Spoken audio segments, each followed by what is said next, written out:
켜주세요. 네. 이거 아닌데? 어차피 내가 어제 옷을 갈아입고 지랄 생각했어. 그러니까.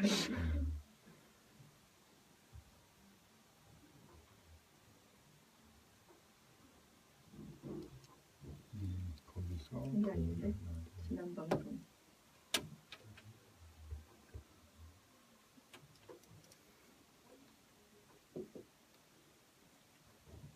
누가 보면 방송 사온 줄 알았어.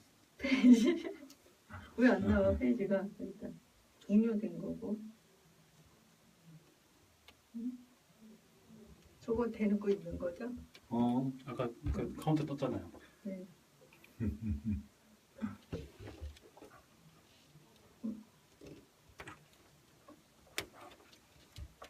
화면 이거 좀 열어줘. 화면을 열어줘. 페이지로 들어가 주세요. 페이지.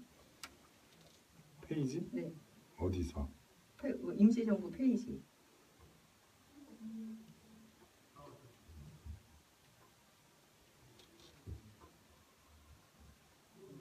내용봉지 홈에 가면 있죠? 네. 인스타그램.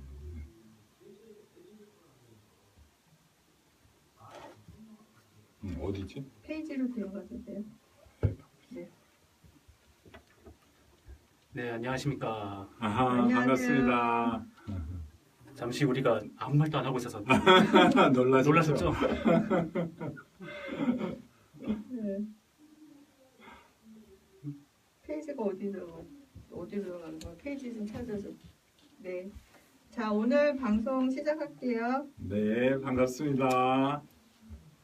여기 들어가면 되는 거예요? 네, 네, 여기다. 여기서 공유하기 누르고요. 네. 지금 공유하기 누르고요. 그럼 이제 떠요.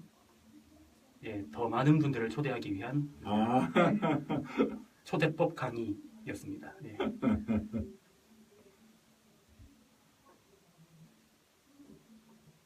공유.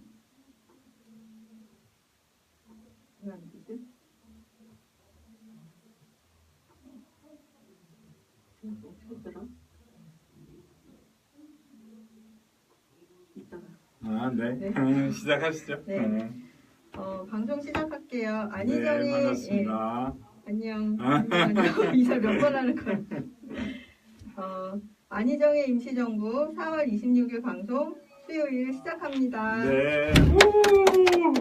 오늘은 저희 일단 3명이 시작을 하게 됐는데요. 윤은미님하고 4명이 하고 있군요. 우리 셋이 시작한다고. 우리 네. 셋이. 아, 네. 호인 동지는 지금 잠시 자리를 비웠고요. 그다음에 조민욱 동지는 지금 열심히 오고 있는 중이죠. 열심히 오고 있는 중이고 일단 저희 셋이 먼저 시작을 할게요. 네. 네. 우선 첫 번째 주제 예고해드린 대로 첫 번째 주제 먼저 시작을 할 건데요. 안철수 후보에 대해서 먼저 이야기 나눌 거죠. 네. 그렇죠. 네, 예, TV 예. 토론 후 안철수 후보가 지지율이 지금 하락을 하고 있는데 하락의 원인이 무엇인지 그걸 짚어보도록 할 건데 우선 여러 가지 이유가 있겠지만 우리 네네. 여러분들 어떻게 그 원인을 생각하고 있는지 하락의 원인이 무엇인지. 제가 좀 먼저 말씀드리면 네. 이제 안철수라는 사람이 이제 원래는 기업인이었잖아요. 기업인을 하다가 교수도 좀 하다가 나중에 이제 정치인으로 다시 이제 데뷔를 해서 들어왔는데 그때는 뭐 정치인을 하다가 교수로 갔다가 또 정치인으로 갔다가 근데 옛날에 정치를 시작할 무렵에는 그때의 지지층하고 지금의 지지층은 전혀 구성이 다른 것 같아요. 안철수가 처음 정치인이 됐을 때는 그때가 몇 년도였죠? 한 5년 전, 7년 전 정도 됐나요? 네. 박원순 시장 처음 뽑힐 맞아, 때 맞아. 예, 그때였으니까. 그때는 청춘 콘서트 뭐 이런 걸로 한 20, 30대가 안철수의 팬이었어요. 그렇죠. 네. 그다음에 그때는 뭐 호남하고는 좀 거리가 먼 사람이었고 원래 영남에 예, 부산 개발했죠. 출신의 뭐 그런 적이었고 근데 지금 이제 최근 들어서 안철수 쪽의 지지층이 특히 이제 어떤 중도 보수 세력이 그 안철수의 지지에 가담하면서 이제 지지율이 확 올라갔잖아요. 네. 근데 지금은 주력이라고 할 수 있는 데가 오히려 40, 50대 이상의 장년층. 그 다음에 또 국민의당이 이제 제3당으로 자리매김할 수 있는 호남의 지지. 뭐 이런 것들이 어떻게 보면 기왕에 있었던 본래의 지지층하고 이게 정반대 방향으로 가니까 안철수는 태생적으로 이거를 어느 박자에 장단을 맞춰야 되지? 이런 좀 딜레마에 빠져요. 어떻게 보면 양쪽 다 먹을 수 있는 좋은 일이 있고, 근데 어떤 때는 그 두 지지층이 서로 상반되는 방향으로 움직이기 때문에 네. 어떤 행보를 취하느냐에 따라서 안철수는 누구 하나를 잡으면은 누구는 삐져서 돌아서는 그와 같은 좀 진퇴양난의 상황에 처할 우려가 있었는데 최근엔 그게 현실화된다 이런 느낌을 받았어요. 양쪽이 동시에 삐지고 있죠. 그러네. 그럼 어느 한쪽이라도 확실하게 지지를 해줘야 되는데 그렇지 않은 것 같아요. 그리고 또 네. 우리 이태원 동지가 보는 하락의 원인은 어떤 건지. 일단 본선에 접어들고 난 다음에 보여주는 안철수 씨의 기량이 좀 상상 이상으로 낮았다. 이것도 큰 문제라고 할 수 있고, 이거는 토론 보신 분들이라면 네네. 저 사람은 그렇게 토론하더니 저거밖에 못하나라는 생각을 하셨을 거예요. 그죠. 그런 문제가 일단 하나 있을 수 있고, 그리고 뭐랄까 좀 선거 전략 자체가 좀 나빴다고 생각해요. 이거는 구동농진님 말씀이랑 좀 통하는 이야기인데, 제가 만약에 안철수 캠프면 문재인은 토론에서도 질문도 안 하고 평상시에 문재인에 대해서 얘기하지도 않겠어요. 그죠. 나도 그건 동감해. 네, 어차피 문재인을 지지하는 사람들은 절대로 안철수를 지지하지 않습니다. 그래서 아예 그쪽을 의식하지 않고 저였다면 심상정이랑 정책 대결을 해서 자기가 보수 성향임을 확실하게 보여주고 홍준표, 유승민한테는 도덕성으로 싸워서 내가 박근혜 정부를 심판할 수 있는 그런 사람이다 라는 걸 보여주고 그렇게 자리매김을 해서 좀 확실하게 중도 진보와 중도 보수를 먹어버리겠어요. 먹어버려?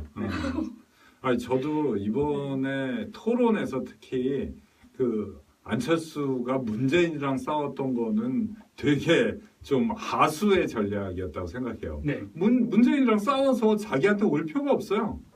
자기한테 올 표는 또 아니면은 이미 내 쪽으로 기울었다고 생각되는 안철수의 표는 사실 중도 보수의 표예요. 그러니까 그 중도 보수표를 가져왔어야 되는. 중도 보수를 그죠. 기반으로 중도 진보를 공격해야 되는데. 그러려고 그러면 아예 수구 꼴통이다 이렇게 해갖고 홍준표를 엄청 까버린다든가. 짓밟아버리고. 아니면 이쪽에 진보는 뭐 정의당 심상정 후보에 대해서는 이제 빨갱이 소리만 안 쓰면서 정책 대결하면 니네는 너무 급진적이라서 한국 사회가 감당하기 어렵다 이렇게 갖고 몰아나가서 자기의 어떤 보폭을 넓혀놨어야 되는 건데 이거는 뭐 이것도 저것도 아니고 그냥 중간에 끼어버린 것 같아요. 문재인을 건드리면 손해입니다. 오히려. 그래서 부동층을 흡수를 했어야 했는데 그 부동층은 전혀 흡수를 못했죠. 전혀. 오히려 부동층이 가면 갈수록 늘어나고 있더라고요. 여론조사를 보니까. 안철수 지지율이 하락하면 부동층이 오히려 늘어나고, 이런 오히려 그 문재인의 그 지지율은 고정돼 있는데, 안철수 지지율이 하락하면 부동층은 늘어나고 이런 그 지지율 변화가 보이는 걸 보면 전혀 부동층을 이렇게 흡수하지 못하는 양상이었죠. 좀 신기하죠. 그래서 조금 더 저도 뭐 이 주제로 얘기를 하기로 해서 이제 조금 좀 더 찾아봤어요. 찾아봤더니 이제 안철수가 뭐 속된 말로 좀 똥포를 쳤다 이렇게 얘기할 때 이 지지층 중에 어느 지지층이 제일 많이 이탈했나 이제 견고하지는 못하잖아요. 왜 그러냐면 문재인 후보의 지지층은 사실 그동안 시간을 두고 차곡차곡 다져져온 지지층이고 근데 안철수의 지지층은 기존 지지층이 상당 부분 있죠. 국민의당이나 뭐 이런. 근데 대부분 최근에 이제 급상승한 그 지지층은 크게 이제 여성 지지층, 그 다음에 TK, 그 다음에 뭐 전통의 텃밭이라고는 호남 지지층 이 세 군데서 순차적으로 좀 지지율이 빠진 것 같아요. 제일 첫 번째로는 왜 그 단설 유치원 발언하고 그다음에 교육에 있어서도 어떤 학제 개편에 그거는 또 주부층한테는 엄청 예민한 문제거든요. 예, 보통 뭐 저도 제 와이프가 이렇게 그 애 진학하고 이런 문제에 대해서는 되게 관심 많아요. 그건 뭐 부모로서 한국 사회가 그렇게 돼 있으니까 이게 이제 바른 방향이 아닌 건 아는데 또 내 애를 놓고 실험하기는 되게 어려운 거야. 그러니까 이제 그런 부분에 있어서는 되게 예민한 문제고 학생 개편이나 이런 것도 어떤 애는 1학년을 2번 다녀야 되는 거잖아요. 그게 내에서부터 그렇게 한다 그러면 그거는 감당하기 어려워요. 이게 뭐 특목고 있냐 없냐, 내 애가 뭐 공부 잘하는 부모일 경우, 공부 못하는 부모일 경우 이런 것들이 기회를 얼마나 자기 자식한테 줄 수 있는데 되게 예민한 문제고, 두 번째로는 이제 난 정말 이해가 안 가는 게, 내가 안철수라면 이제 어떤 그 대선 등록하고 난 다음에 딱 킥업됐다, 그러면 저는 무조건 영남 먼저 갔을 것 같아요. 근데 이 양반은 호남에 먼저 가는 거야. 호남에 가는데 뒤에 이제 박지원이 딱 서 있잖아.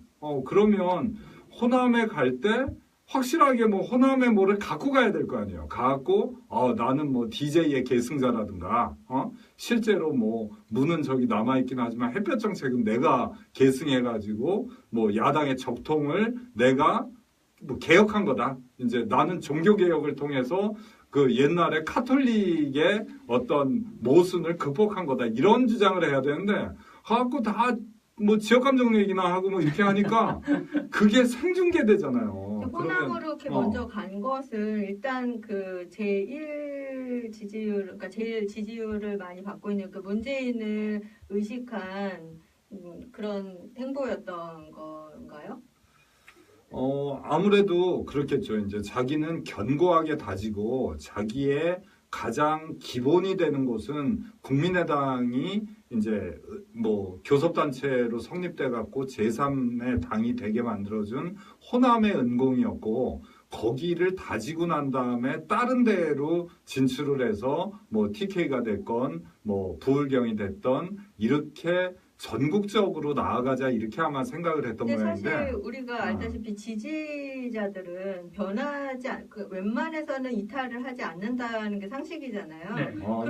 그런 시선에서 보자면 아까도 말했듯이 부동층을 흡수하기 위해서는 호남보다는, 그러면 부동층을 흡수하기 위해서는 그럼 호남보다는 그러면 경남이나 그쪽을 먼저 공략을 했어야 한다. 뭐 그런 이론도 좀 성립을 하겠네요. 그 부분도 이제 의견 동의하고요. 근데 저는 뭐 그 아까 하려던 말이, 이제 호남에 가갖고 안철수가 하는 거를 호남 사람만 아는 게 아니에요. 요즘 세상은 매스컴으로 그게 뭐 TK로도 중계가 되고 전국적으로 지금 중계가 되고 있어요.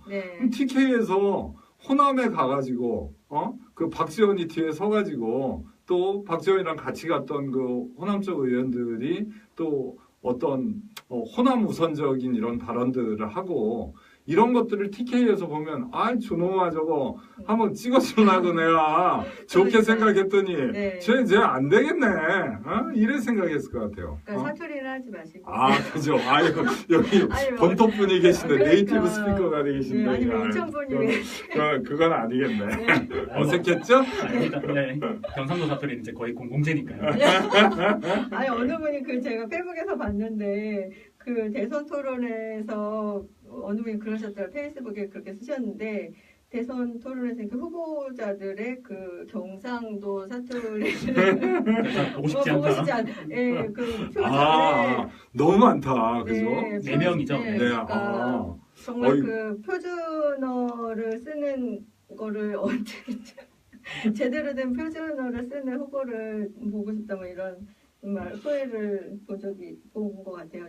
어젠가 오늘인가. 누가 보면 정치 언어가 경상도 말인 줄 알겠어요. 그러니까요. 그죠. 그러고 보니까 진짜 많긴 많네요. 그죠? 87년도 이후로 뽑힌 사람 중에 DJ 말고는 다 경상도 출신이라서. 표준어를 써야. 심지어 서울시장 선거도 경상도 사투리로 토론하고 막 그러잖아요. 좀 문제가 많긴 많아요. 정치 언어는 억양이. 딱 심상정 후보만 파주 이제 경기도 출신이시고 네. 네. 아, 나머지 사람들 다 경남 경북. 그러네. 네, 그러면 이제 안철수의 그 지지율 하락의 원인은 호남 공략, 전략적으로 호남 공략을 먼저 한 것이 약간 좀. 그죠. 아니 그게 가뜩이나 이제 햇볕 정책에 관련된 부분을 토론에서 이제 부인했잖아요. 사실상 그러고 나니까 이제 호남적 정서에서도 거기는 문재인과 안철수 중에 저울질을 하고 있었는데 이제 저울질의 끝이 결국 뭐 이렇게 거기도 이제 안티 문재인이 굉장히 광범위하다고 하거든요. 근데 뭐 그런 것 같아요. 한 4등분 한다 그러면 나는 안티 문재인이 있고 그다음에 안티 안철수도 있겠죠. 근데 이제 한 나머지 4분의 1, 4분의 1에서 2분의 1 정도는 이리 갈까 저리 갈까 하는데 하는 거 보고 거기는 이제 DJ의 영향력이 살아 있다고 봐야죠. 경선 과정에서도 네. 문재인 후보가 이런 말을 한 적이 있었어요. 근데 이재명 후보가 이제 막 공격을 하는 것을 두고 뭐 3등이 1등을 공격한다고 2등 되는 것이 아닙니다. 네, 그죠, 뭐 그죠. 이런 말을 한 거 기억이 나는데 이제 그런 맥락에서 보자면 그러니까 모든 지금 전부 후보들이 거의 뭐 1등을 공격하고 하는 지금 전술 전략 이제 이런 것만을 보여주고 있어요. 근데 이런 것에서 좀 탈피를 해서 안철수 후보도 부동층을 좀 흡수하려는 어떤 전략을 세웠어야 하지 않았나. 네, 이런 것을 또 페인 한번 찾아볼 수 있겠고. 그러니까 자기 표가 어디로부터 오는가 하는 부분을 분석을 좀 더. 했었어야죠. 네. 근데 했을 텐데 왜 그렇게 했지? 마음이 급했을까요? 또 하나는 뭐 네. 이건 이제 토론이 정말 지지의사 결정에 얼마나 영향을 주느냐에 대해서 되게 좀 이렇게 시니컬하게 생각하는 사람들이 많더라고요. 미미하다고. 근데 실제로 이번에는 이제 부동층이 많이 있잖아요. 그래서 사실 우리 안 지사님 지지하고 이랬던 분들 중에서도 상당수가 오히려 안철수로 가는 게 아니냐 하는 부분. 근데 뭐 누구 안 지사님의 공을 내세우는 게 아니라 사실은 그 민주원 여사님이 어떤 그 지지 행보를 보이셨다든가 지지 연설을 했다든가 또 민주원 여사님이 마이크 앞에 나서기 전에 카메라 앞에 나서기 전에 이미 또 우리 안정균 군이 그 1번 조끼 1번 띠 두르고 그 전국 각지를 누비고 이렇게 했던 부분들이 결국 안희정을 지지했던 중도 보수의 표 이런 표들이 표심을 잃고 표류하다가 그 사람들은 기본적으로 이제 그 원리갈지를 그 보수 지지하다 저 보세요. 저 같은 사람이 이제 이게 박근혜 일파를 지지할 수는 없고 지지할 만한 데가 없으니까 이제 여기까지 와 있는 거잖아요, 지금. 그런 사람들이 이제 안희정이 결국은 그래도 어떤 당원으로서의 도리를 다하느라고 본인은 이제 충남지사로서 이제 선거운동이 제한되어 있기 때문에 그 부인과 아들이 문재인 지지에 나서는 거를 보고 분석도 좀 가능할 것 같아요. 역시 우리는 기승전 아니죠. 아니야 이거 이제 약간 객관성 있지 않나? 우리가 얘기하면 안희정을 그 이제 열성적으로 지지했고 또 이제 뭐 민주당에 반감이 없으신 분들은 이제 그런 분석도 가능하고 또 이제 뭐 완전히 뭐 민주당 이렇게 당에 있어서 뭐 그런 반감이나 이런 게 있거나 이러신 분들은 그냥 안희정만 보고 또 지지를 하셨던 분들 같은 경우는 또 그렇게 또 연결이 또 안 됐을 수도 있어요. 그래서 뭐 그야말로 진짜 부동층, 예, 그야말로 부동층 같은 경우는 정말 어떻게 해야 될지 표류하는 거죠. 누구를 찍어야 할지 고민이 되는 거죠. 근데 그런 상황에서 그런 분들은 진짜로 그 민심, 촛불 민심이 아닌가 저는 그렇게 생각해서 저도 그렇고 사실은 저를 포함해서 그러면 과연 이제 누구를 찍어야 되는지 누구를 어느 후보를 찍어야 이제 나라에 있어서 이제 어떻게 국익에 도움이 되고 우리나라가 더 발전을 하는데 도움이 되느냐 뭐 도찐 개찐이긴 한데 예, 그런 관점에서 이제 생각을 하게 되겠죠. 그러면 이제 과연 이제 민주 세력에게 이제 예, 정권 교체하는데 힘을 실어줘야 되는가? 이제 그게 이제 민주당인 게 좀 아쉽긴 하지만 뭔가 뭐 그런 부분 이제 많은 분 고민하셨을 거라고 생각해요. 근데 그렇긴 네. 한데 그래도 그래야 되지 않을까라고 이제 생각을 하시는 분들도 또 계시고 그죠. 네, 부인하기 네. 어렵죠. 네, 그래서 어렵고. 많은 분들 고민하시리라 생각을 합니다. 근데 그런 생각도 해봤어요. 이렇게 토론을 보셨잖아요. 우리 이제 토론 얘기도 뭐 하자고 얘기를 했는데 뭐 되게 분리되는 것 같지가 않아요. 맞아요. 예. 그래서 아니 사실은 저는 안철수 후보는 깜짝 놀랐어요. 이게 그때 거기도 경선을 했잖아요. 국민의당 네. 경선을 했는데 그때 달라진 줄 알았어. 이렇게 옛날 그 초등학생 같은 그런 약간 뭐랄까 호소력이 떨어지는데 막상 토론에서 보니까 그 걱정되던 문재인 후보가 마치 잘한다는 평이 다 나올 정도예요 지금. 경선은 사실 이렇게 안철수라는 사람이 살아온 길을 보면 늘 뭔가 1등의 길을 달려왔잖아요. 네네. 그런 사람을 그러니까 국민의당도 자기가 생각할 때는 압도적으로 자기가 1등을 할 수밖에 없어. 그러니까 여유가 나오는 거예요. 근데 쫓아가는 입장을 안철수는 살면서 한 번도 해본 적이 없는 여기 앞에 1등이라는 사람이 있으니 그래서 초조해지는 화난 거야. 전교 1등이 됐나?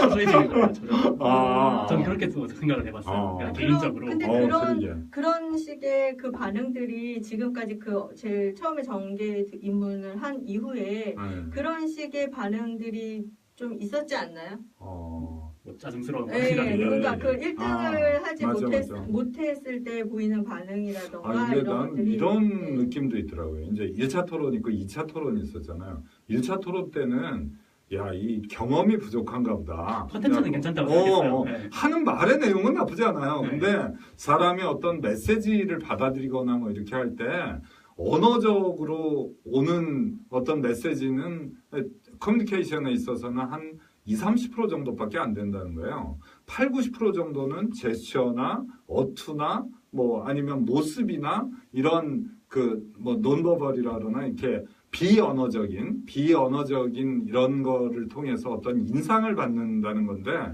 그런 의미에서 놓고 보면 그 하는 말의 컨텐츠는 괜찮은데 이제 다가오는 거는 정말 그 화난 정결등처럼 다가오는 거죠. 누가 그 얘기해갖고 나도 그 프레임을 갖겠네. 그다음에 또 하나는 이런 것도 있어요. 이제 안철수 후보도 호감도 측면에서는 이제 그 문재인 후보의 최대 단점이 비호감인 네. 사람이 많다는 거잖아요. 네. 근데 호감도를 또 이 지지율로 전환시키는 거, 네. 나중에 결국 득표로 이끌어내는 거는 또 다른 하나의 이제 문제죠. 문제인 거죠. 근데 그런 면에서는 그 임프레션 이렇게 주는 인상에 있어서 저 사람은 그래도 그 한나라의 대통령을 할 틀이 좀 되는 게 아닌가 이런 게 뭐 안 후보가 나갔으면은 안 후보래 안 지사님이 나갔으면은 그냥 한 방에 작살이지. 근데 이제 그게 아닌데 안철수 후보가 딱 처음에 이제 바짝 긴장해갖고 뭐 무슨 반대 의견이 나오면은 화난 듯이 대응하는 게 아마 들어갔던 것 같아. 2차 토론 때 어떤지 아세요? 뭐 국민의 팬입니다. 그래갖고 이 사람이 약간 까불이가 됐어. 까불이가 됐어. 근데 이게 국민은 당황하고 화내는 모습도 싫어하지만 좀 여유 있게 대처하는 거 이런 거를 바라는 거지. 그렇게 까불이가 돼갖고 경박스럽게 팔딱팔딱 뛰는 거 이거는 더 싫어. 그러니까 내 표심도 흔들리는데 그 긴가민가한 사람들은 오죽했겠냐고요. 저야 이제 옛날에 그 우리 달빛 기사단한테 상처 입은 것도 있고 이래갖고 약간 삐진 것도 있고 그랬는데 요새 그래도 문 후보한테 저도 많이 친근해졌습니다. 근데 그 지금 안 후보가 이제 지지율이 정체 지금 또 이제 하락세를 보이고 있는데 정체 또는 하락세를 보이고 있는데 이것을 인정하지 않고 있는 또 우리 박지원 그 양반이 문제야. 의원은 인정을 하지 않고 있어요. 이게 지금 조정기라고. 놀라지 마세요. 네. 지금 민석 동지가 네. 입장하고 있습니다. 줄줄이. 네. 이 와중에 뭐 네. 그 이종대님이 성대모사 좋다 그러는데 우리 호인 동지 오면은 그 안철수 성대모사 한번 시키기로 했었는데 이따 기대하십시오. 네, 그래서 안철수 후보가 지지율이 하락세를 보이고 있는 와중에 박지원은 조정기다라고 주장을 하고 있어요. 이거에 대해서 어떻게 동의를 하시는지. 이게 조정기라고 하려면 네, 그 빠지는 게 한 5% 내외여야 되는데 네, 이분은 최고 지지율일 때보다 거의 지금 10%가 넘게 빠졌어요. 네. 이거는 그냥 명백한 그냥 하락세라고 보는 게 맞는 것 같고요. 네, 네. 그리고 좀 치고 올라갈 만한 동인이 안 보입니다. 이제 반드시 지금은 반등의 기회가 온다고 박지원은 얘기를 했을 것 같아요. 문재인 씨가 크게 한번 혼자만의- 실축을 해줘야 아마 반등하지 않을까. 그죠. 아니 사실은 이번에는 문 후보도 비교적 토론에서 이제 선방을 했다고 볼 수 있고, 근데 선방을 한 것처럼 느껴지는 게 이제 사실은 뭐 심상정 후보나 그 유승민 후보가 어떻게 보면 토론에 있어서는 좀 우위에 있잖아요. 특히 이제 심상정 후보 같은 경우에는 뭐 거의 나 어제 그냥 뭐 유승민 화이팅 이러는데 완전히 그 정말 심크러쉬의 팬이 됐을 정도거든요. 근데 강한 신념에서 나오는. 아니 그리고 여유가 있잖아요. 네. 사실은 문 후보님도 어제 비교적 선방하셨지만 이제 어떻게 보면 질문이 있으면 그 쟁점이 있는데 쟁점에서 자꾸 우회해서 일반적인 얘기로 떼우고 넘어가고 이러는 게 이제 좀 약점으로 지적되던 부분이었잖아요. 네. 근데 어제 이제 심상정 후보가 딱 얘기할 때는 일단 그런 거 안철수 있을 때 얘기를 끝나고 아 다음 그렇군요. 대선은, 그렇군요. 예. 네. 지금 저희 정의당원을 보고 나니까 갑자기 네. 심상정 후보에 대해서 그러니까 네. 우리 조민욱 동지 보면은 자동적으로 심상정 후보가 떠올라서 그렇다고 뭐 적대용 멘트는 아니고요. 진심으로 그렇게 생각하는 겁니다. 예. 이런 진영 논리는 불편합니다. 프레임이야. 프레임이야. 그러면 내가 안철수였다면 최소한 난 이건 안 했다라고 하는 것이 혹시 있나요? 전 아까 말씀드렸지만 문재인의 문자도 안 꺼낼 겁니다. 음. 심상정과 정책 대결을 하고 홍준표와 도덕성 대결을 해서 중도 진보와 중도 보수를 아우르는 후보가 됐습니다. 부동층을 흡수해버리는. 네. 저는 네. 네거티브를 절대 안 할 겁니다. 뜬금없이. 저는 정책 대결로 그런 근데 정말 네. 많이 당황하셨던 것 같아요. 사실 경험이란 것도 무시할 수 없는 아니 것 근데 같아요. 그 저는 안철수 의원이었다면은 안철수 후보였다면은 좀 새로운 정치를 그 표방했잖아요. 그러면은 그 물었던 질문 그 자기 부인 얘기는 절대 안 했을 것 같아요. 부인 얘기도 했거든요. 상임위에서 네. 그 네. 얘기를 왜 했는지는 잘 모르겠어요. 저도 그 얘기는 절대 안 했을 거고, 그리고 일단 뭐 아까도 말씀했듯이 그 뭐 심상정 후보나 유승민 후보랑 정책 대결로 더 했으면은 지지율이 더 깔끔하게 올라가지 않았을까? 왜냐하면은 판이 이미 깔아져 있었거든요. 여론조사도 이미 올라가 있었고 그랬으니까. 아니 그죠. 그때는 분위기가 좋아서 또 뭐 언론사들이 의도적으로 무슨 뭐를 띄운다 뭐 이런 잡음도 좀 있었잖아요. 하지만 저는 뭐 언론사가 보수적으로 뭐 이렇게 보수의 앞잡이라서 꼭 그렇게 했다기보다는 뭐 한겨레 신문도 그 안에 들어있고 이런 거 보면 언론사들은 어떻게 보면 박빙의 승부를 좀 바라는 면이 있는 것 같아요. 자기네도 이제 기사팔이도 해야 되고 아무래도 이제 그 주판을 튀겨가지고 거기도 이제 돈이 들어와야 돌아가는 기업이니까 너무 모독했나? 우리 또 기자 아저씨들이 막 그랬겠네. 선거판이라서 조심하셔야 돼요. 그러네. 조동지 늦게 왔는데 한번 얘기해 볼까요? 네, 우리 안철수 지지율이 계속 토론 이후로 떨어지고 있는데 그거의 원인은 뭐라고 생각하는지. 저는 이제 호인 동지 얘기했었던 그 뭐 상임위에서 네. 네거티브에 했었던 거에 대한 검증을 해보자.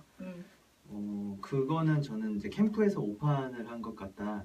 근데 왜 그랬을까를 생각해 보니까 아마도 이제 뭐 안희정 지지자 또는 이재명 지지자 어떻게 보면 아직도 표류하고 있을 수도 있지 않을까?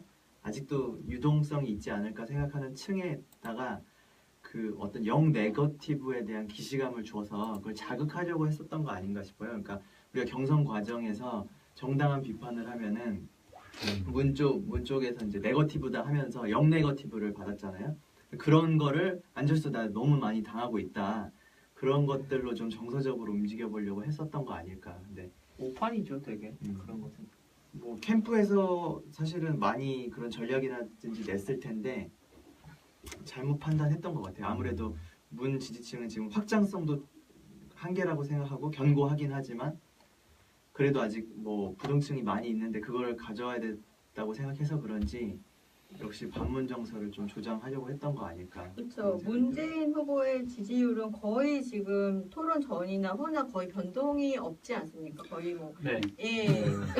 뭐 0. 그것도 신기해요. 0.01%도 거의 네, 뭐 그것도 신기해요. 예. 그래도 최근 변동이 들어서는 없는데. 워낙 많이 빠지다 보니까 이제 한 42%, 3%까지 나오는 데도 있는 것 같더라고요. 네, 그래서 거의 뭐 변동이 없는데 그렇다면 이제 부동층 그걸 가져왔어야 하는데 전략이 예, 그 변동 없는 그걸 깨려고 한 것부터가 오판이었다. 아니 일단 안 깼어도 됐었어요. 그렇죠. 이미 안 깼어도 네, 그 반문 정서는 너무 심했거든요. 그쵸. 진짜 심해가지고 뭐 제 주위에 있는 그 젊은이층들은 좀 이제 바뀌어야 되지 않냐 이런 소리를 하면서 안철수로 딱 슬슬 넘어가는 분위기가 되게 많았어요. 굳이 깨지 않아도. 왜 굳이 안 깨도 음. 그랬는데 갑자기 자기 혼자서 그렇게 토론을 진짜 토론이 되게 그러니까 그 남성분들 그런 거 네. 발동한 거 아닐까요? 그 성부욕? 아이, 근데 처음엔 거의 좀 너무 경직돼가지고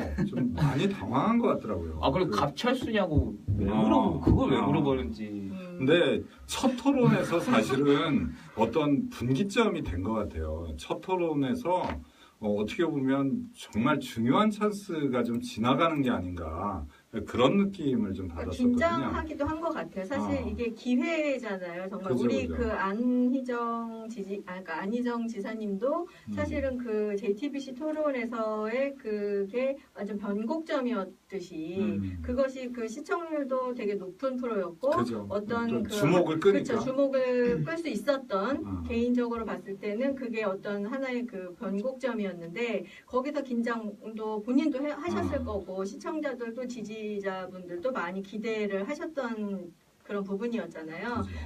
그럼 본인도 많은 심적 부담이 있었을 거란 말이에요. 그러니까 그런 것처럼 안철수도 사실은 지금 되게 좋은 호기고, 그치, 예, 그때 이번 이제, 기회인 거예요. 기회인데다가 호기인데다가 또 첫 TV 토론이었고, 예, 그럼 얼마나 많은 찬스다 싶으니까 그렇죠. 힘들어간 거야 이제. 그렇죠. 그러면 오비 나거든. 맞아요. 긴장을 하고 이제 많이 아니 했던 것 제가 같아요. 특히 아쉬웠던 장면은 그런 거예요. 이제 적폐연대라는 게 하나의 첫 번째 토론의 이슈였다고 생각해요. 그걸 그냥 가만히 놔뒀으면 안철수가 훨씬 올랐을 텐데. 그지. 건드렸어요. 그거를 괜히 건드려가지고 그냥 사실은 적폐라는 부분에 대해서 그의 연대다 그러면 문재인만 고립시키는 프레임이잖아요. 네. 근데 그거를 나중에 어설프게 끼어들어가지고 그냥 물에 물 탄 듯 술에 술 탄 듯 이렇게 돼가지고 그 경계나 전선이 다 무너져 버린 것 같아요. 네, 저도 그때. 문재인 씨가 크게 실축했다고 생각했는데 어. 그 실축을 같은 실축으로 막 받아치고 그죠. 더 크게 맺죠. 더 그렇지. 명승부를 만들었어. 원래 명승부가 될 게 아니었는데. 그리고 사실 이제 또 그렇게 실축을 하고 지지율이 떨어지니까 이제 사실은 또 한쪽에서는 뭐 이렇게 이렇게 뭐죠? 단일을 하는 것이 아니냐라는 말이 이제 솔솔 이제 나오기 시작하는 것이 이제 뭐 주적 발언이 나오기 시작하면서 그런 말이 나오기 시작을 했어요. 근데 사실 근데 이제 주적 발언이 나오면서 단일화 말이 나오기 시작을 했는데 그 여론에 이제 우리 주권자들은 또 근데 콧방귀를 꼈죠. 그러니까 진짜 이번 대선도 좀 느꼈는데 네. 그냥 그 부풍이란 게 안 통하는 것 같아요. 이제 그렇죠. 더 이상. 맞아요. 이제 제가 이제 그 더 말하고 이상 싶었던 거예요. 이제 더 이상은 부풍이란 것 자체가 네. 국민들은 그 북한이 예, 예. 뭐 적이라고 규정하는 사람도 있지만은 음. 적이기 전에 대통령이란 사람은 그 적이라는 그 무언가를 정할 때 되게 신중해야 된다는 거 그게 생각을 하거든요. 그 대부분의 국민들은 합리적인 판단을 하는데 그렇죠. 그런 판단을 아직 하지 못했다라는 점에서 문재인에게 뭐 북한은 어떻게 주적이 아니냐 그거를 따지고 할 토론이 아니라 문재인에게 좀 더 정책 토론했다면 문재인이 그냥 스스로 휘말렸을 거예요. 아마도 그때도. 그죠. 그렇죠. 아니 근데 저는 그 여론조사 추이를 보면 그 2차 토론이 끝나고 난 다음에 그때 왜 4대1로 공격받았다고 한 토론이 있었잖아요. 아, 예. 그러고 난 다음에 이제 문재인 쪽에도 지지율이 좀 빠지는 게 나타났었나 봐요. 예, 몇 프로씩 거의 동일하게 빠졌어요. 네네. 그게 그때는 정말 뭐 공격받은 것도 있지만 사실 진짜 못했어요. 토론을 너무 근데 못하셨어요. 그러니까 여론 자체가 그때는 그럼 전체적으로 빠진 거니까 여론 예. 조사를 다 하셨던 분들이 전체적으로 그냥 무응답을 하신 거 아니에요? 아니 근데 이제 주적이냐 네. 뭐다 이런 프레임도 사실은 문 후보가 그 부분은 좀 실수가 있었다고 저는 개인적으로 생각해요. 저도요. 네. 네. 근데 그걸 안철수가 못 받아먹는 느낌이에요. 그러니까 안철수도 더 왔다 갔다 하잖아요. 이게 뭐 사드 배치에 있어서도 오락가락하지. 그 다음에 햇볕 정책은 정말 더 큰 실수지. 이제 그거를 해야 되는데. 아예 그냥 자임하고 나가서 뭐 그러면 아예 자기의 존립 기반이 없어지는 거잖아요. 햇볕 정책을 부인하면 DJ 일에 여태까지 추진해왔던 앞에 있었던 정부, 그 진보 정부가 했던 모든 일들을 다 부인하는 거나 마찬가지거든요. 그러니까 이건 뭐 어떤 안보에 있어서도 이건 뭐 친미로 가갖고 사드 배치하고 뭐를 어떻게 하자는 뭐 홍준표나 유승민의 주장도 아니고 그렇다고 햇볕 정책을 제대로 계승해가지고 그 방향대로 계속 나갔다는 줏대가 있는 것도 아니고 이도저도 아니고 말은 바뀌고 이러니까 그냥 휘둘린 거죠. 그러니까 심지어 어제 안철수는 그 전자권은 나중에 회사에서 나 인생 요새는 쌓인 거. 주목도가 많이 떨어졌어.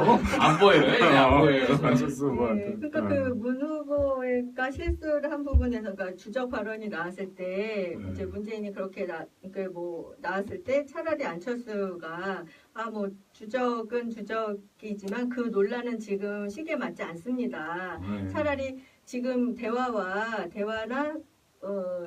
통해서 우리가 평화의 길로 가야 합니다라고 차라리 했으면 옳소. 그렇죠. 그거야. 네, 오히려 부동층을 흡수를 하고 이제 우리 국민들 평화를 원하니까 그렇게 하면 이제 부동층 흡수 오히려 할 수 있었지 않았을까. 진짜 근데 네. 그 갑자기 드는 생각인데 그 자리에 이재명이나 안희정이 있었다면은 판이 많이 달라졌을 거예요. 아유, 그럼 두말하면 잔소리예요. 와, 정말.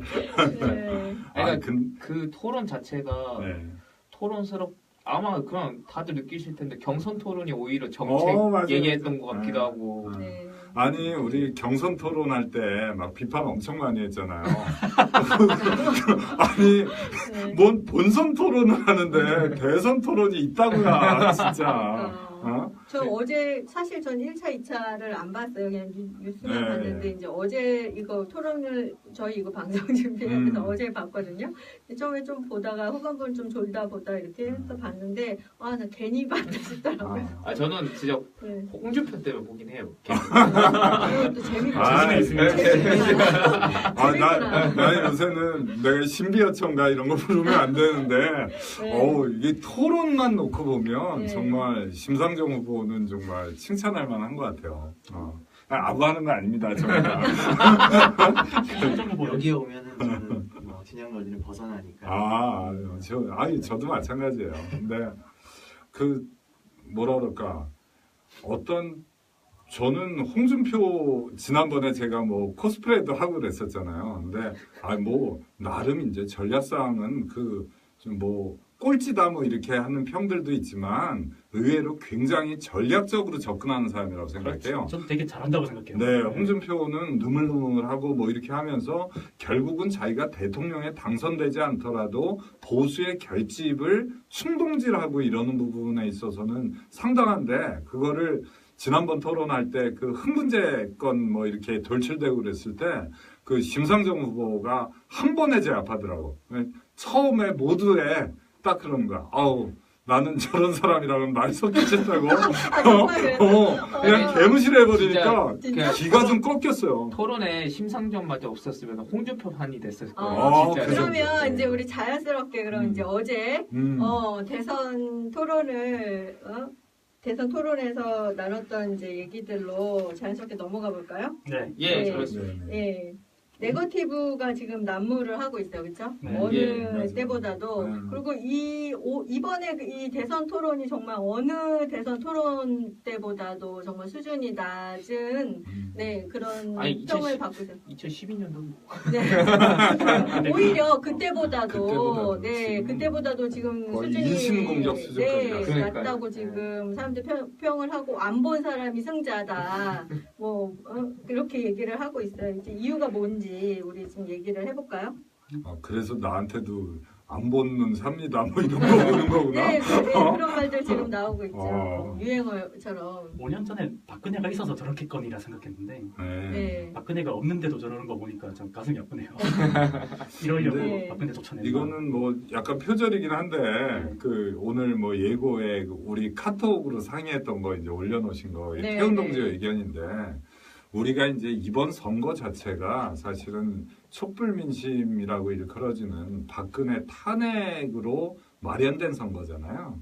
그러다 보니까 이제 박근혜 때문에 사람들이 특히 도덕성에 대한 문제가 첫 번째로 머릿속에 제 1순위로 자리 잡은 면이 있는 것 같아요. 그러니까 지금도 이제 박근혜의 대척점에 내가 선다고 선명성을 드러낼 필요가 있고 또 하나는 다른 건 몰라도 도덕적인 잣대로 이제 대통령을 뽑아야 된다 하는 그와 같은 어떤 니즈가 났기 때문에 특히 이제 도덕성 검증이나 뭐 이런 걸 하다 보니까 인신공격성 발언까지도 이어지게 된 게 아닌가 그런 생각도 좀 해봤습니다.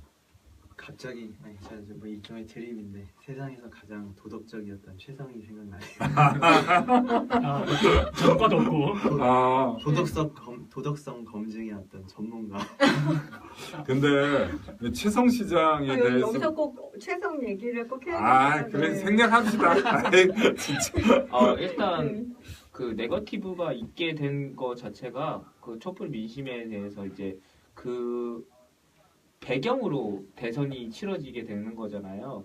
그러다 보니까 이제 도덕성 강조하고 그러는데 일단 국민들의 눈이 높아졌어요. 일단 그 우리가 저게 왜 이리 수준이 낮지라고 생각하는 것 자체가 일단 모든 국민들이 맞아요. 눈이 높아진 거에 네, 틀림없어요. 공감해요. 네. 네, 근데 이제 그 수준에 맞게 지도자들이 좀 정책 대결을 했다면은 솔직히 정책 대결은 누가 이길지 모르거든요. 진짜 심상정이 이길 수도 있고 유승민이 이길 수도 있고 홍준표가 이길 수도 있고 이게 진짜 누가 이길지 모르는데 그거를 제대로 전략을 잘 구상해왔다면은 국민들은 좀 더 보는 눈이 편하지 않았을까라는 생각이 들고요. 그리고 후보자들의 그 철학은 진짜 국정 철학에 대한 그런 점에서는 발견하기 힘드니까 역시 좀 그런 수준이 좀 저희가 보기에 안 좋지 않나 그렇게 느껴지는. 그러니까 저도 동감을 하는 게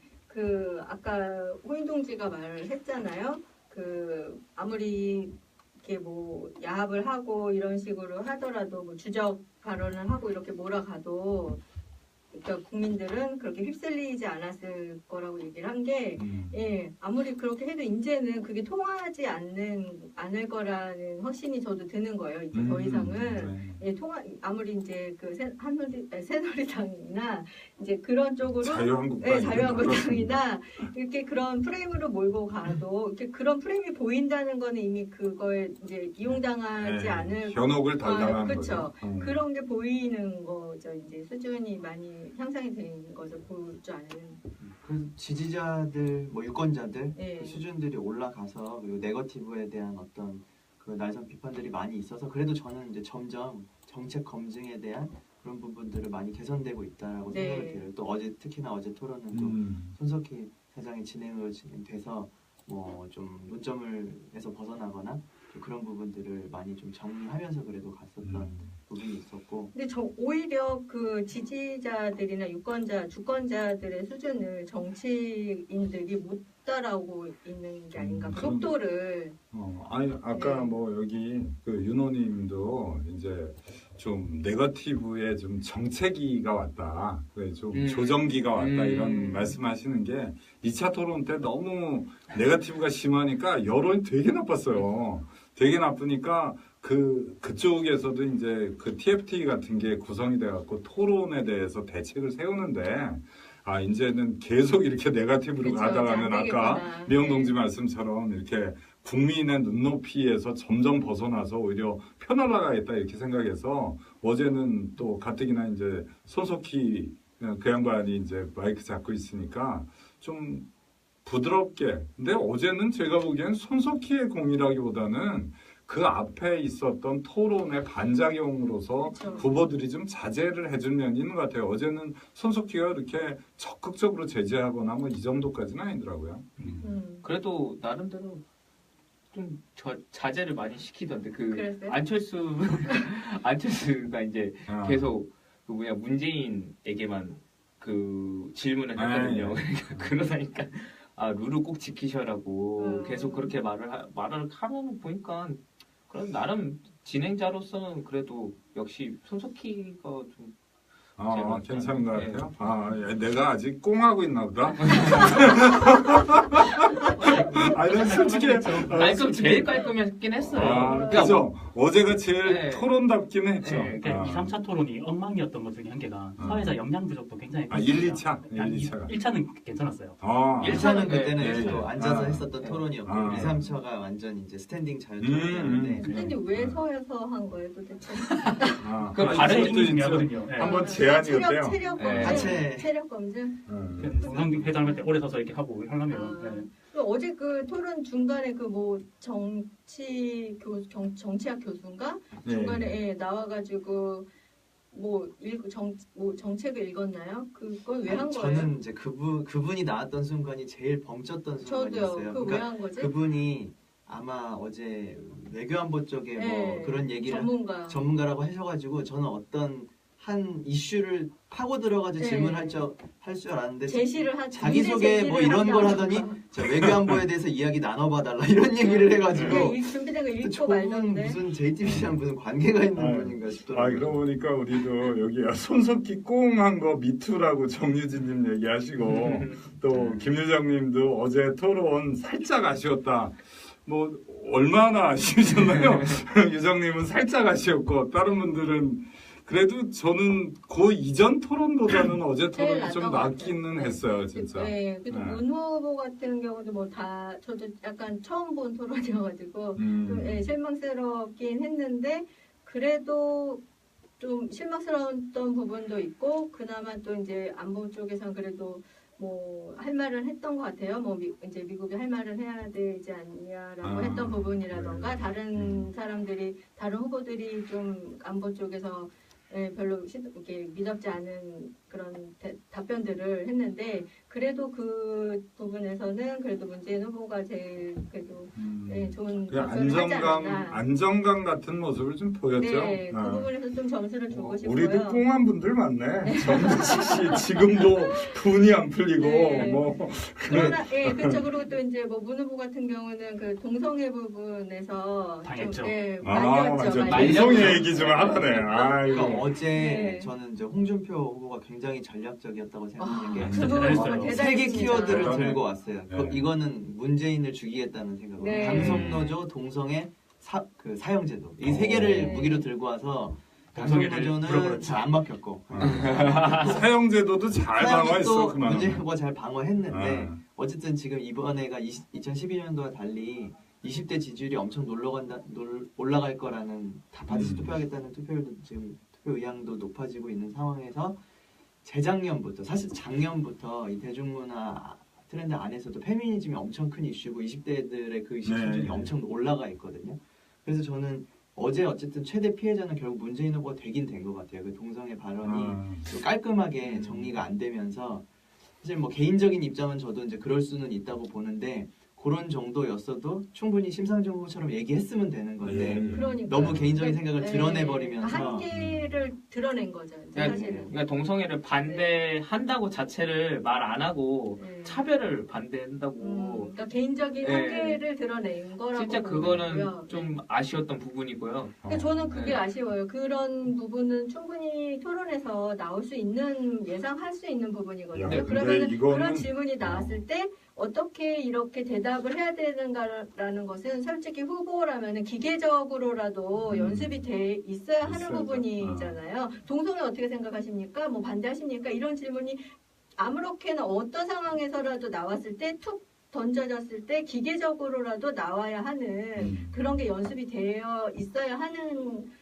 거라고 그런 상황이라고 저는 생각을 그 하는데 연습보다는 동성애에 대한 그 평소의 생각을 그렇게 안 가졌어야 되는데 그러니까 평소에 생각을 가졌어야 되는 거는가 기본이고 그게 아니다 할지라도 한다면 이제 그렇죠. 외워서라도 기계적으로라도 나와야 한다는 이해가 안 가면 암기하는 거예요. 외워서 하는 게 안 되는 것 자체가 지금 안철수한테 다 드러나게 되잖아요. 안철수는 외워서 하거든요. 근데 이 의견 좀 소개하고 싶어요. 이순정님 말씀인데 오히려 이제 계산적이었을 수도 있다는 뜻인 것 같은데 기독교인들이 가만히 있었겠냐? 네, 그게 몇 표예요? 그래서 원래 정치인들은 동성애 관련 얘기를 안 하려고 합니다. 근데 홍준표가 다 꺼낸 거죠. 다 꺼낸 거야. 그 살팽이네 진짜. 원래 안 하려고 하는데 홍준표는 동성애를 반대한다 해도 누구도 홍준표를 이상하게 생각해요. 지금은 원래 저렇구나 라고 생각하는데 동성애 성소수자 관련된 이슈가 경선 때도 이제 있었는데 그때도 뭐 여러 가지 목소리 나왔지만 그때는 작게 다뤄졌으니까 그때 뭐 이재명 시장도 좀 말 실수가 되면서 좀 뭔가 진보 후보로서의 비판 받았었던 게 있었고. 근데 경선에서 솔직히 경선에서 나왔던 이슈들은 이렇게 크게 매스컴화되지 않으니까요. 그때 우리 안희정 후보 같은 경우는 안희정 지사 같은 경우는 이렇게 좋은 말씀하시고 그러니까 올바른 가치를 제시하셨지만 그렇게 크게 부각되지 않았잖아요. 아니 근데 지나고 나니까 그 뭐 안 지사님이 그 발표했던 정책이나 또는 어떤 정치 철학이나 이런 거를 좀 그 무단도용하는 후보들이 이제 좀 많이 생기는 것 같아요. 오히려 정책을 수용해준다 해서 고맙다고 생각해야 되나? 무단도용이라도 좀 했으면 좋겠어요. 저도 그렇게 생각합니다. 해서 진짜, 우리나라가 제발. 좀 잘 되면야 누가 뭐 어떻게 우리 좋은 거 아니겠어요? 국민들. 그러니까 문재인 후보가 만약 안희정을 끌어안았다고 한다면은 좀 그런 그 좋은 정책이 있잖아요. 그러니까 각 그 경선에 나온 지도자들이 좀 좋은 정책이 있는데 뭐 이재명도 있고 안희정도 있고 다 좋은 정책이고 그 장점만 가져왔어도 이렇게 정책이 부실하지도 않았을 텐데 많이 부실한 감도 있고 토론도 그냥 약하고 그냥 말을 이 부분은 좀 짚고 넘어가야 될 부분이 그 민주원 여사님 지지 연설 보면은 뭐 제2국무회의 신설부터 뭐 여러 가지 뭐 많이 가져갔다라고 그렇죠. 뭐 그 어디 통째로 가져올 수 없으니까. 근데 이제 큰 맥을 놓쳤다는 게 사실 크죠. 특히 대연정이라든가 그런 부분에서.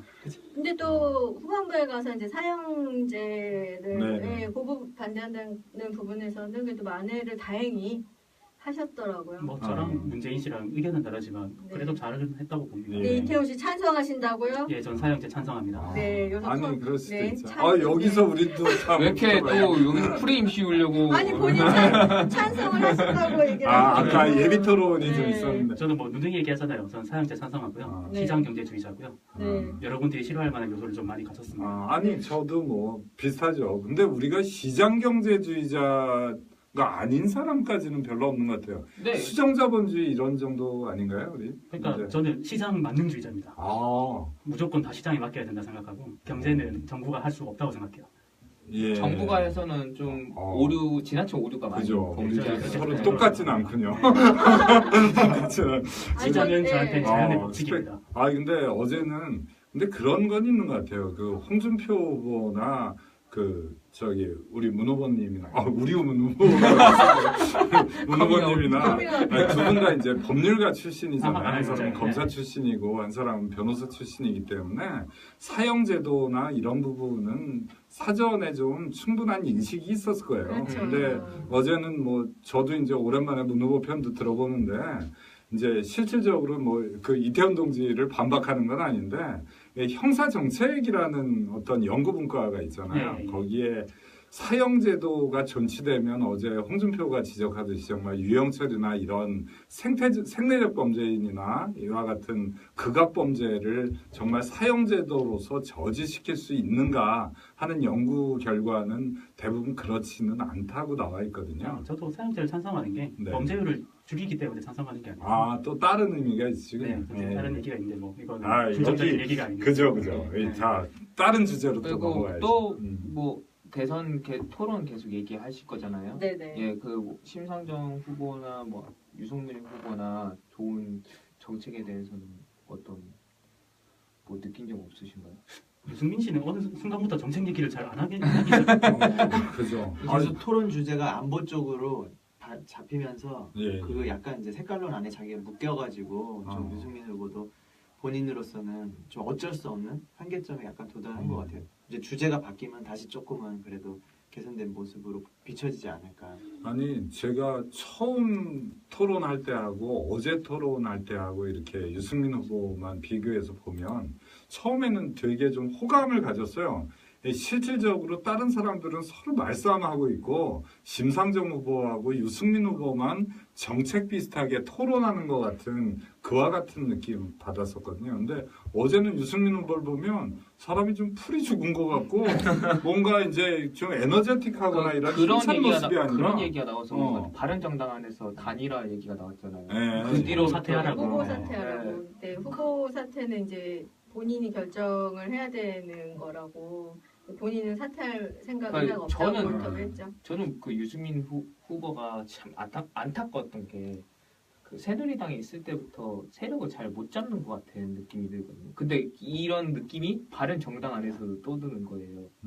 그래서 좀 안타까운 것 같아요. 그런 분들이 보수에서 그 보수라는 그 세력들이 좀 깨끗하게 좀 멋있는 정치를 해야 될 텐데.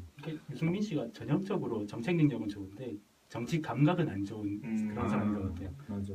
지금 바른정당 안에서 그 지방 의원들은 자유한국당으로 많이들 돌아가고 있다고 하더라고요. 내년 지방선거 앞두고 이번 대선에서의 지지율이 어느 정도 이제 의미를 거두지 못하면은 거기서 이제 폭망한다는 생각이죠. 사실 저도 생각해 보면 그럼 바른정당 왔던 사람들 많은 수가 사실은 새로운 보수하겠다는 뜻이 없었던 건가 그런 생각이 들다가도 이제 그 중앙 정치인들이야 이름 좀 알리고 그렇게 하면은 자기 강연도 할 수 있고 여러 가지 먹고 살 문제가 되는데 그냥 지방 의원들은 그게 이제 생계일 수밖에 없겠다는 생각도 들더라고요. 그래서 지금 이제 홍준표가 지금 기를 쓰고 지금 그 보수를 이제 보수 결집 하려고, 그렇죠. 그렇게 하려고 지금 몸을 던져서 지금 하는 게 아닌가. 어제 대선 토론을 보면은 정말 그 보수의 깃발을 들고 완전 그 보수 깃발을 들고 이 깃발 아래 다 모여라라고 정말 외치지만 않았을 뿐 그렇게 한 것이라고 보여지거든요. 그렇죠. 던진 이슈마다 하나같이 정말 다 그런 거예요. 아까 말한 것처럼 강성 귀족 노조 말씀하셨고 동성애 반대, 사형제, 또 한미동맹, 또 말했죠? 남북 정상회담식 있었던 대북송금 얘기했죠. 그 최정점에 있었던 발언은 그 2부 시작할 때 본인과 가장 닮은 어떤 지도자상에 대해서 역사 속 지도자상에 대해서 얘기해보라고 했었거든요. 박정희. 그때 박정희를 얘기했어요. 그건 거기서 존경하는 대통령은 박정희. 그다음에 노무현 전 대통령 공격했죠. 가족 금품 수수 얘기했죠. 군가 3점 얘기했죠. 그렇죠. 그리고 베트남전에서 미국에 패배하고 월남 패망한 것도 얘기했죠. 또 기업의 투자 활성화를 통한 경제 성장과 일자리 만들기 얘기했죠. 던진 이슈마다 전부 그 보수의 가치와 그 철학이 담긴 그걸만을 던진 거예요. 이영동지도 홍준표에 관심 많아진 것 같아요. 아니 어제 아. 사건으로. 아니 근데 봤을 저는 유승민 네. 얘기하다가 여기까지 온 것 같은데 제가 유승민이었다 그러면 오히려 홍준표를 공격하지 않았을 것 같아요. 저는 이제 내가 보수의 대표면 아예 심상정 후보를 공격을 해갖고 박살내버리거나 심상정을 아니면 문재인을 물고 늘어져가지고 내가 문재인의 상대다. 이렇게 어필을 했을 것 같아요. 근데 어설프게 홍준표랑 싸우니까 홍준표랑 토론에서는 못 이겨요. 토론을 그치. 하시면 유승민도 그 지방선거 사실 유승민도 자기가 문재인을 이길 거라고 생각하진 않았을 것 같아요. 그렇죠? 지금 그 지지율을 깰 수 있을 거라 생각하진 않았을 것 같고 내년 지방선거를 봤겠죠. 바른정당의 어떤 그 존립 자체를 걱정을 했어야 되는 입장에서 그렇다면 홍준표와 그 보수의 자리를 놓고 대결을 했어야 하는 거잖아요. 유승민의 입장에서는. 아니 근데 그러면은 그렇게 당연히- 하려 그러면 네. 이제 보수표를 내가 받아야 되는 거잖아요. 네. 그러면 보수표를 내가 가진 사람 입장에서 보면 네. 지금은 꼭 보수라고 할 수는 없습니다. 네. 내가 문재인 싫기 때문에 네. 문재인을 때려잡거나 네. 아니면은 진보 세력을 표방하고 있는 가장 왼쪽에 가 있다는 심상정을 공격해서 정의당을 때려잡는 모습을 보여야 보수표가 오죠. 네, 그렇죠. 그렇지 않고 홍준표랑 싸우고 있으면 지난번에 심상정 후보가 문재인 후보를 추궁했다 그래서 달빛 사단 가가지고 그러니까 이제 제살 깎아먹기 하고 언어 제살 폭격하고 깎아먹기. 무슨 정의당에 전화해갖고 업무 마비시키고 이거하고 똑같은 원리거든요. 네, 그러니까 안철수가 문재인을 공격한거나 유승민이 홍준표 공격한거나 지금 같은 상황인 거예요. 그죠, 네. 그죠. 표에는 도움이 안 되는 네, 거죠. 근시안적인 이렇게- 시선이고. 날카로워요 다들. 와. 어. 진짜. 유승민 후보가 사실 네. 처음 어제 이제 초반부에 문재인 후보를 가장 이제 좀 곤혹스럽게 했었죠. 그 이제 재원 마련에 예. 대한 부분 결국에는 문 후보께서 정책 본부장. 정책 그래서 본부장 너무 저는 깜짝 그 놀랐어요. 부분에서 이제 문 네. 후보에 대해서 그건 좀 아니었다라는 생각은 들었지만 어쨌든 지금 유승민 얘기를 하는 거니까요. 그러고 그런 식의 나는 디테일에 강하고 현실성에 강하고 정책에 강하고 이런 이미지를 위해서 그걸 하는 것 같은데 그런 소리 문재인한테 그런 소리 듣고 그다음에 이제 홍준표한테도 비슷하게 했다가 홍준표는 아예 나는 그런 거 모릅니다. 그런 거 지도자가 그런 거 생각할 거 아니다. 그러니까는 자꾸 뭔가 저 옆에 참모나 할 사람 이런 식의 이미지도 점차 생겨 나가는 것 네, 같아요. 맞아요. 그것도. 그러니까 안철수도 똑같은 이미지를 당하고 있는 것 같아요. 제가 볼 때는 계속 얘기를 까면 안 된다는 느낌 받게 하잖아요. 안철수도. 그런 게 사실은 이 토론이 만약에 표심을 결정하는 층이 있다면 그런 것도 되게 중요해요. 인프레션, 인상을 줄 때 저 사람은 대통령의 틀이 됐다. 이런 거 한국 사람 되게 따지거든요. 네. 깜이다 깜. 그래 깜. 깜이다 아니다. 그러니까 어른분, 그러니까 젊은 사람들은 뭐 어떻게 볼지 모르겠지만 아. 어르신 분들은, 그러니까 50대, 40, 50대 분들은 깜을 봐요, 진짜. 그러니까. 저 사람이 대통령 깜이 되는지. 깜이 아니네. 네, 막 그렇게 얘기하잖아요. 진짜 보통 그렇게 네. 안희정 지사가 안 된 이유도 저 사람은 아직 깜이 아니다 이런 말을 되게 그쵸. 많이 했거든요. 프레임이 시작. 그건 네, 프레임이 시작. 아니 대부분 그렇게 생각을 하셨어요. 별다를 것 같은데. 왜냐면 뭐라 한마디 해줘요. 죄송합니다. 좀 달아주세요. 깜이 아니라니. 죄송합니다. 저는 깜은 됐다고 생각하는데 그 프레임을 찹차기로 씌워져 버려가지고 맞아. 그러니까 그 깜 논란이 생긴 건 맞는 네, 것 같아요. 맞아요. 깜 논란이 생겼죠 그때. 그러니까 그러니까 저희 아버지 같은 경우도 깜이 안 된다 막 이런 식으로 말을 하셨거든요. 근데 이종대님이 일단 머리가 커야 된대요. 깜이 될래.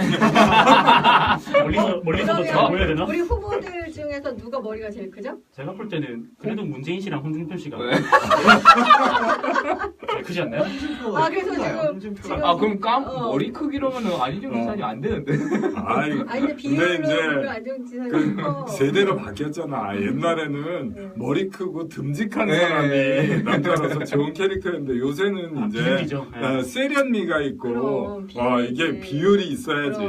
그럼. 아무리 키가 커도 비율 안 맞아 안 된다. 아까 우리 3대 이탈표가 있었다 그랬잖아요. 그 호남표 나갔지. 그다음에 단설 유치원 할 때 주부표 나갔지. 그다음에 호남 가고 어정쩡한 행보하는 것 때문에 TK표 나갔지. 네. 그래서 안철수가 빠진 이유가 안철수가 정말 안희정이었다고 생각해 보세요. 그러면 그 세 군데가 이제 표 소스잖아요. 표 소스. 근데 상당히 중요합니다. 정치에서는 그거. 그죠, 그렇죠. 그죠. 진짜 중요하죠. 그러니까 그 안철수 옆에 박지원이잖아요. 그러면 박지원 싫어하는 사람 되게 많은데 그 박지원 싫어하는 사람 때문에 또 표가 빠지고 뭐 여러모로 안 좋죠. 그죠. 그래서 이제 결국에는 지금 몇 번의 토론이 남았죠 지금? 이제 2번 남았어요. 예. 두 번이 남은 상태인데 지금 현 스탯에서는 뭐 안철수 후보는 결국에는 지금 왜 출마를 했고 지금 도대체 무엇을 하려고 하고 왜 대통령이 되려고 하는지 이런 어떤 그 초점을 잃어버린 네. 맞아요. 지금 그런 상황인 것 같아요. 뭐 때문에 목적을 잃어버린 어떤 그런 그러니까 미아가 돼버린. 저는 좀 그렇게 생각되는 게 안철수 후보가 그냥 무슨 어떤 대한민국 만들겠다고 하고 나왔다라면 그렇게 토론 안 했을 거고 제가 볼 때는 그러니까 판이 깔아져서 나온 것 같아요. 그러니까 지금 뭐 누구에게나 지금 네. 어떤 정치인에게나 지금 호기니까. 그렇죠. 이제 네. 저는 아까 뭐 유승민 얘기할 때 이제 그런 말을 좀 하고 싶었는데 이제 저희 사실상 이제 승부가 어느 정도 결정 났다고 저는 느껴져요. 느껴지니까 그러면 만약에 문재인이 집권하게 되면 그 이후에는 어떻게 풀어갈 것이냐. 이 순간적으로 막막하더라고요. 아까 오면서 그 생각을 해보니까 네. 우리 뭐 대연정 그렇게 얘기했지만 뭐 그 카드를 아직 승계하겠다고 포용하겠다고 받은 것도 아니고 결국은 이렇게 지금은 전에 뭐 달빛 기사단이나 저쪽 뭐 이렇게 하는 정도가 아니에요. 저도 이제 페북에서 보시고 이렇게 SNS 보시겠지만 지금 안철수 지지자들하고 우리 문 후보님의 그 전통적 강자들이잖아요. 그쪽으로는 전투력 최고인 이 양반들이 사이버상이나 인터넷상에서 서로 싸우고 있는 거 보면 나중에 다시 화합하는 거 기대하는 거는 우리하고는 또 다른 것 같아요. 우리는 그런데 정말 저는 부부싸움이었고. 근데 이런 또 좀 다른 시선인데요. 네네. 또 이런 말도 있더라고요. 국회의원들이 뭐 국회 회장 안에서는 뭐 멱살도 잡고 뭐 난리가 나잖아요. 근데 그 회의장에서 딱 나올 때 텔레비전 카메라 뭐 아까 왜 그렇게 뭐 이렇게 세게 해? 그렇죠. 네. 쇼다 뭐 그렇죠. 이런 것도 쇼라기보다는 있는데. 이제 어쨌든 직장 동료잖아요. 그렇죠. 그렇죠. 그런 거죠, 사실은. 학교 선후배고. 그렇죠.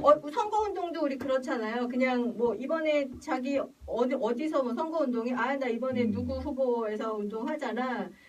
이번에 뭐 거기 돕는다고 표현하죠. 근데 우리 지지자 입장에서 보면은 아니 어떻게 그 후보를 지지할 수가 있어 이렇게 막 청천벽력 같은 일이지만 선거 운동을 하는 그들의 입장에서는 이번에 누구 후보 돕기로 했어. 이번에 거기 캠프 들어가 라는 어떤 그러니까 직업 같은 뭐 그런 맥락에서 보자면 뭐 이합집산을 그렇게 쉽게 하는 것도 그렇게 쉬운 일이라는 거를 볼 때 뭐 그렇게 어려운 일도 아닐 거예요, 사실은. 아니 그 말도 일리가 있긴 한데 지금 이제 그것도 정도의 문제거든요. 뭐 예를 들면 저는 이제 유승민 후보 같은 사람 좀 부상을 해갖고 바른정당 같은 데가 그 상당 수준의 지지를 좀 받았으면 하는 마음도 있었어요. 그 이유는 그쵸. 이제 우리 스펙트럼상 홍준표 후보가 저렇게 해서 보수를 결집시켜 놓으면은 의원들끼리 서로 뭐 그런 개인적인 친분이나 뭐 이런 것 때문에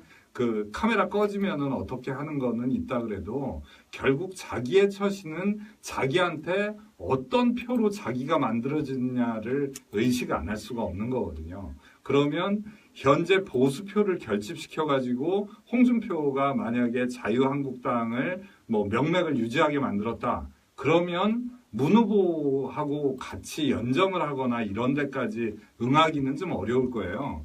또 하나는 이제 안철수 후보가 지금 국민의당을 대표하고 있는데 국민의당 입장에서도 여기까지 와 있으면은 지금 뭐 40석밖에 안 된다 그러지만 그게 어떻게 보면 이쪽에 주장하는 바잖아요. 문 후보 쪽에서 주장할 때는 야 40석밖에 안 되는 정당을 가지고 어떻게 국정을 이끌어 나가려고 하냐. 근데 120석밖에 없는 것 같고도 답은 똑같거든요. 오히려 120석 이외에 다른 의석을 갖고 와서 뭐 180석까지는 만들어야 되는 거잖아요, 지금. 그럴 때 이제 다음 행보를 위해서는 지금은 이제 그 남은 기간 동안 승부가 어느 정도 났기 때문에 이제는 좀 그 다음까지도 보면서 뭔가 좀 선거운동이나 이런 처신을 해야 되지 않을까. 뭐 근데 이제 너무 추상적인가요? 그거는 이제 그야말로 진짜 리더십이 아닐까. 리더십이 결정을 하는 게 아닐까 싶어요. 이제 그 이후는 당선 이후는 문재인의 리더십이 발휘되는 부분이 아닐까. 어떻게 이걸 아우를 것인지. 좀 위험하긴 하죠. 네. 안철수 후보라면 그렇게 네거티브 대잔치를 벌이고 아, 그 자유한국당 홍준표 쪽이랑은 절대로 같이 할 수가 없고 이번에 또 정의당 사람들한테도 약간 네. 좀 비비상한 일을 해버렸고 뭐 저도 어제 그 정책본부장이랑 토론을 했을 때 유승민의 얼굴 표정이 진짜 충격 먹은 얼굴이더라고요. 어떻게 그런 말을 할 수가 있을까? 그래서 저는 어제 개인적으로 그래서 제일 연계해서 제일 아쉬웠던 순간이 하여튼 홍준표 때문에 짜증이 났었는데 그 또 2부 시작해서 얼마 안 돼서 이제 질문이 또 있었어요. 내각 인선을 어떻게 할 거냐. 구체적인 이름까지 얘기해달라는 얘기가 있었고 첫 번째 답한 사람이 심상정 후보였고 심상정 후보는 통합정부 구상에 대한 생각이 있음을 드러냈죠. 이재명, 박원순을 내각 인선하고 싶다. 근데 이제 다음이 홍준표 차례였는데 이게 선거법에 위반되는 얘기라면서 자기는 이제 구체적인 얘기하지 않고 어떻게 얘기하고 그때 이제 손 사정이 그러냐 그러면 팩트 체크 해가지고 바로 나한테 이제 그 사실을 알려달라고 우리 기자들한테 얘기하겠다 했는데 그게 좀 시간이 걸렸고 그러면서 돌아가면서 다 얘기를 하는 와중에 뭐 구체적인 이름도 거론되지 당연히 않았고 좀 모호한 얘기들이 있었죠. 그래도 저는 그 얘기는 또 문 후보님 같은 경우에는 우리 경선에 함께했던 후보들하고 같이 하고 싶다라는 얘기를 했는데 뭐 또 그걸 어떻게 받아들여야 될까 그런 생각도 들더라고요. 최근에 또 천안에서 유세할 때 뭐 다음은 아니죠. 근데 이런 거 있는 것 같아요. 아까 뭐 안철수의 지지율 감소세에 뭐 우리 또 기승전 안희정이라고 이제 어찌됐든 우리 민주원 여사나 그 안정균 군이 그 지지율세에 나서고 이랬던 것이 또 하나의 큰 도움이 되지 않았을까. 뭐 그런 얘기도 했었는데 저는 이제는 어떤 좋은 정책이 있다면 아까 뭐 자치분권에 관련된 그 제2 국무회의 그 얘기도 하셨지만 이렇게 좀 아우를 수 있는 대통령이 좀 되셨으면 좋겠어요. 앞으로는. 그래야 이제는 누가 박근혜를 이기거나 이미 뭐 깜빡이 가 있잖아요. 그다음에 또 뭐 자유한국당을 아예 괴멸시켜버린다. 그거는 국민이 할 일이지 사실은 어떤 대통령이 할 일은 또 아니라고 봐요. 그래서 그 괴멸시킨다는 말, 그 국민이 하는 거잖아요. 근데 계속 이렇게 민주당이 스탠스를 이렇게 취하면은 자유한국당이 지방선거에서도 이길 가능성이 커지고. 저때 보궐선거 보세요. 네, 보궐선거도 좀 민주당이 다 가져갈 것 같았지만은 자유한국당이 만만치 않게 또 이겼죠, 사실은. 네, 사실은 또 이겼어요. 그거 참 희한해요. 그러니까 네. 그 자유한국당에 대한 그 정책이나 또 이렇게 그 지방에서 대하는 태도들이 있잖아요. 제가 순천 살았는데 순천에서 이정현이 가장 되었던 이유 중에 하나가 되게 사람들한테 잘해요. 되게 말을 잘하고 되게 잘해요. 그냥 서스럼 없이 집을 찾아가가지고 아이고 안녕하세요. 계속 그 자전거 타고 다니는. 네, 그러니까 그 자전거는 솔직히 쇼지만은 그냥 그거를 타고 다니면서 엄청 돌아다녀요. 그리고 이정현 씨가 그 박근혜 사태 그 와중에도 순천에 엄청난 예산들을 가져갔어요. 예, 그렇게 좀 대단하게 잘 하거든요. 그러니까 이거는 민주당이 뭐 쉽게 보면 안 돼요. 그 다음 지방선거도 자기들이 대선 이겼다고 지방선거도 이기냐? 아니에요. 지방선거 지면은 그 다음 총선도 지고 그 그러니까. 총선이 지면은 대선도 지게 돼 있어요. 그러면 그러니까. 그럼 또 다시 자유한국당으로 가요. 아, 아니 그리고 이런 거 아니, 저는 그런 거는 조금 인식이 약간 다른 각도에 있는지도 모르겠어요. 이제는 대통령이 된다면 나라의 장래나 국민을 보고 가야 돼요. 근데 지금 이제 특히 야당 생활을 오래 하고 이러셔서 그런지 그 민주당 분들은 그 여당을 이기는데 관심이 너무 강한 네, 것 같아요. 그렇죠. 여당이 아니지 이제 아무튼 아무튼 보수, 빨간당. 그 보수를 보수. 근데 보수 진보가 옛날처럼 그렇게 선명한 시대가 좀 점점 지나가고 있지 않는 건가요? 그렇죠. 예, 예. 중도 보수 대 중도 진보의 시대가 왔죠. 그죠. 네. 이제 뭐 극우나 극좌는 자리 잡을 데가 없는 것 같아. 아니 극우는 그래도 있어요? 있어요. 르펜 보니까 네, 극우는 뭐 극우까지는 모르겠는데 네. 그냥 스스로를 중도 보수가 아니라 보수라 볼 사람들은 35%는 그대로 남아 있을 거예요. 네. 왜냐면은 그 아직 그 자본력도 만만치 않고 자본에 대한 것도 뭐 여러 그 사회 곳곳에 되게 속해져 있거든요. 그런 기득권층이라고 봐야 되겠죠. 네, 그렇죠. 네, 그 기득권을 잃고 싶지 않은 네, 법조계, 뭐 종교계 이런 식으로 그러니까 그들을 뭐 보수라고 하든지 아니면 뭐라고 부르던 상관은 없겠지만 그 이제 기득권층이라고 그죠. 굳이 기득권층이 아니더라도 우리나라 사람들은 기본적으로 성향이 절반 이상은 거의 보수 성향을 가지고 있다고 보는 게 사실 맞고 그 35%의 뭐 기득권층, 뭐 기득권이라고 할 수 있겠죠. 저는 뭐 유교 문화 뭐 유교 문화도 네, 굉장히 위계 질서.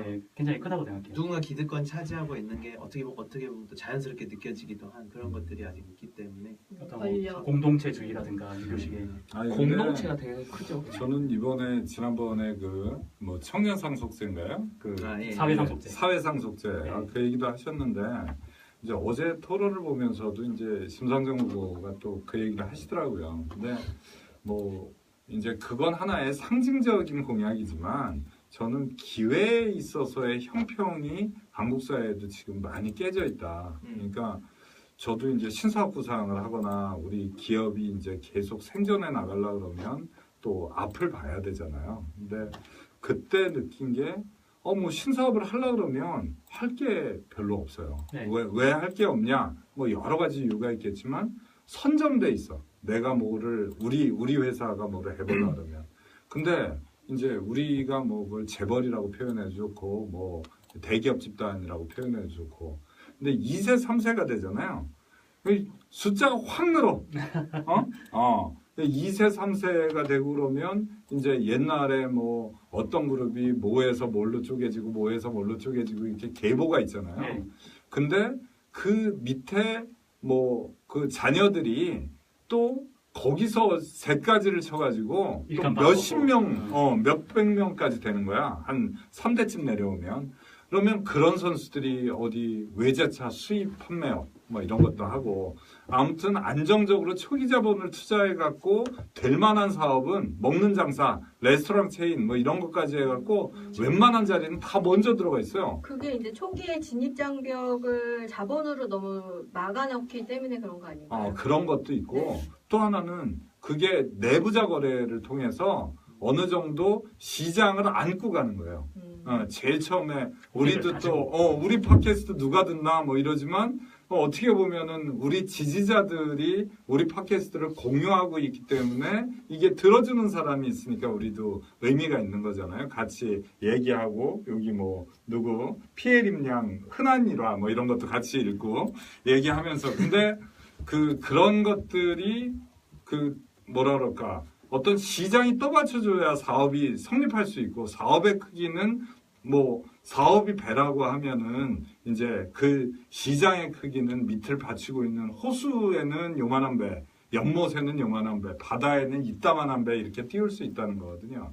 그런 면에서 보면은 기회가 창업을 하라고 얘기하지만 창업해서 성공할 수가 없는 환경이에요. 사회 환경이. 근데 거기다 대고 네가 뭐 열정페이를 치르고 그다음에 뭐라 그러더라? 저기 뭐 그러니까 청춘이다 뭐 이런 거 있잖아요. 아프니까 청춘. 나 아프니까 청춘이다. 아프면 그냥 아픈 거지. 그리고 그 창업을 하잖아요. 근데 보통 우리들이 생각하는 창업이 대부분 뭘 모르고 창업을 해요. 그런 경우가 되게 많아요. 뭐 퇴직금을 받고 창업을 하든가 아니면은 취직이 하기 싫어가지고 창업을 하든가. 단지 이것 때문에 창업을 하게 되면은 요즘 진짜 안 그래도 시장 경쟁력이 스타트업 기업들은 아예 없거든요. 근데 그 경쟁력을 갖추지 않고 대기업이랑 맞서 싸우려면은 누가 버티겠어요. 그러니까 더 좋은 아이템과 더 좋은 그 체계적인 그 경영 철학과 좀 이런 게 창업의 마인드로 갖춰야지 못 모르고 창업하는 사람들 되게 많아요. 아니 근데 저도- 제가 저도 네. 그 의견에 동의했던 게 옛날에 이제 회사 다닐 때 네. 제가 약간 원가 관리 부서에 있었어가지고 약간 그런 류의 좀 지원 좀 해달라는 사업 계획서 같은 걸 되게 많이 봤었어요. 정말 꿈만 적어놓은 게 굉장히 많습니다. 네. 약간 이렇게 되면 좋을 것 같다. 네, 이렇게 되면 좋을 것 같다. 맞아요. 이렇게 되면 다 안 좋은 게 없어요. 제가 뭐 사회적 기업에 일하고 있지만은 이렇게 되면은 뭐 공익으로 창출을 하고 수익도 창출하고 이게 사회적 기업 좋은 거 아니냐? 근데 성장할 수가 없는 거죠. 왜냐 아이템이 없기 때문에. 아니 근데 다음에는 저는 우리 다 네. 그 경제민주화? 경제를 그런 주제로 얘기도 한번 한번 얘기를 해보면 또 다음 재밌을 주. 것 같아요. 아니 저도 그래서 너무 정치만 하다 보니까 네. 해법에 대해서 이제는 대통령이 된다면 제시해야 될 것 같아요. 근데 그 해법이 사실은 제시돼 있어요. 제시돼 있는 게 이번에도 안철수 후보가 좀 안타까운 거는 4차 산업혁명이라는 화두를 자기가 꺼내서 쥐었는데 그 주도권을 놓친 면이 있는 것 같아요. 본인이 잘 근데- 모르시는 것 같아요. 아니, 알겠지 그게 그래도 바이러스 잡고 사실은 그랬는데. 4차 산업에 대해서도 저도 뭐 잘은 모르지만 근데 그거를 그렇게 주도적으로 끌고 가지 못한 데는 그것에 한계가 있어서 근데 그렇지 제가 않을까. 아까 한 말을 좀 보충하면 우리 안희정 후보가 앞에 그때 IT 간담회 거기도 네네네. 가시고 그랬잖아요. 근데 안희정 후보가 생각하는 방식이 아마 이런 거하고 비슷할 거예요. 이제 우리는 아까 그 얘기를 하는데 어떤 규제나 이런 걸 가지고 이게 국경이 없이 글로벌 환경을 생각하지 않는다 그러면 우리가 자체 내로 규제하거나 이런 거를 통해서 어떤 기회를 보장해주고 이러는 게 충분히 가능할 수도 있어요. 근데 우리가 글로벌 경쟁을 해야 되기 때문에 그렇게 해서 소규모로만 하는 영세업자를 보호하는 쪽으로만 가면 결국 글로벌 경쟁에 가서 그런 공룡 기업들하고 싸워갖고는 이길 수가 없는 딜레마가 하나 있거든요. 그래서 안희정 지사가 제시한 방식이나 이런 것들은 일종의 산업 생태계를 조성하는 것들이에요. 예를 들어서 타이완이나 일본의 어떤 분업 체계, 그거는 우리 같은 갑을 관계가 본질적으로는 있겠죠. 어디 납품을 받아주고 납품을 하고. 근데 그와 같은 산업 생태계는 우리처럼 이렇게 무대뽀의 갑을 관계는 아니고 거기에 역할을 분담하고 어떤 복수거래선 같은 걸 인정하면서 나름대로 이제 안정적으로 중소기업이 성장해서 중견기업이 되고 이와 같은 사다리라고 표현되는 그와 같은 발전 경로를 갖고 있는 그런 산업 생태계를 가졌거든요. 그런 것들이 이미 대안으로 제시되고 이랬던 부분들을 문 후보 측에서도 대통령이 되시면 많이 좀 적극 채택했으면 우리 하는 정동지의 바람이. 이 말씀을 문 후보가 정책 잘 본부장으로. 들어주시기를. 그러니까 밀어볼까요? 그러면 안철수랑 토론해야 돼요. 네. 그러면 이제 이 선에서 어제 그 토론을 한번 이제 마무리를 한번 해보자면 뭐 어떻게 해볼까? 이제 홍 후보는 한마디로 내가 진짜 보수다. 그리고 정말 선거는 정말 잘한다. 한다. 그게 선거를 잘하는 거예요. 그 말이. 내가 최고야. 저는 그 홍준표의 지지율이 과연 대선에서 그게 과연 그 투표로도 연결될까라는 점은 저는 조금 과연 우리 아니, 연결될 거예요. 저희가 95%는 투표를 한다고 보면 진짜요? 네. 진짜 우리 그건 그럴까요? 생각보다 강해요. 그 홍준표를 강해요? 지지하는 분들은 우리- 투표율이 되게 높아요 원래. 수도권에 있고 이래서 그래요. 아니 진짜 아니 수도권에서도 만만치 않게 홍준표 지지하고 여기도 그런 네. 거요? 있어요? 진짜 어. 남부 쪽 경기도 남부 쪽은 진짜 많이 지지해요. 왜냐면 경기도 남부 자체가 뭐 그래. 우울할 필요가 없는 게 네. 그만큼 선거를 이번에 대선 토론을 못했다는 거예요. 홍준표가 그렇게 치고 올라온 것 그러면 자체가. 홍준표 내가 진짜 보수야. 아, 내가 진짜 보수야. 이렇게 정리할 수 내가 진짜 있겠고. 보수일까? 유승민은 내가 진짜 어. 보수일까? 유승민 같은 경우는 그럼 어떻게 정리를 그거 해요? 좋다. 내가 진짜 보수일까? 없으니까 동의. 유승민은 그럼 뭐 내가 진짜 보수일까? 난 누구 여긴 어디? 그러니까 당에서 그거는 안철수 아니까 난 누구야? 여기 아니. 네? 안철수는 안철수는 그럼 뭘까요? 안철수는 그 안철수가 그거 했다. 난 누구 여긴 어디? 나는 누구 너는 어디입니까? 네. 문재인은 역시 네? 똑바로 차도 대세. 어제 사실은 어떻게 보면 큰 똥볼이 나왔는데 네. 그래도 저는 뭐 크게 빠지진 않을 것 같고요. 난 뭘 해도 되세. 네. 아니 그냥 뭘 해도 대통령 후회가 문제죠.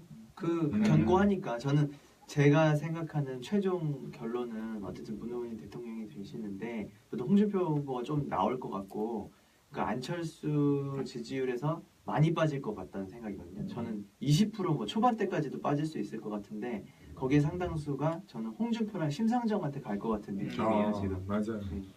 그리고 정의당 많이 어쨌든 갈 저의 이제 주관 심사는 심상정. 심상정이 홍준표를 이기느냐이기 때문에 맞아. 경쟁이 관전 되기는 될 것 포인트겠네요. 같다. 관전 포인트. 현실적으로 네. 홍준표가 이기겠죠. 아, 현실적으로. 그럼 둘의 관전 포인트. 유승민은 이기지 않을까 그래도. 근데 전에 지지를 예측할 때 그때 제가 이제 홍준표가 한 15%뭐 이렇게 얘기를 했는데 지금 나중에 20%도 넘게 제가 좀 있던데. 실수했다 이렇게 느꼈거든요. 스멀스멀 올라오니까 또 뭐 10%는 갑부이 넘네. 원래 네. 제가 제일 처음에 홍준표가 올라올 거라 얘기했을 때 안 믿으셨잖아요. 그러게. 내가 저기 울산 지역 정서를 이해 못했네. 경남에서 별 인기가 없는데 어. 일단 전체적인 그런 게 그 정도의 힘은 있어요. 네. 그러니까 저도 그 똑같은 이제 이제 태훈 동지랑 똑같은 얘기를 했었는데 다 에이 그래도 홍준표는 아니지 막 이렇게 하시던 분들이 스물스물 이제 다시 돌아오는 거예요. 네. 그럼 일단은 대선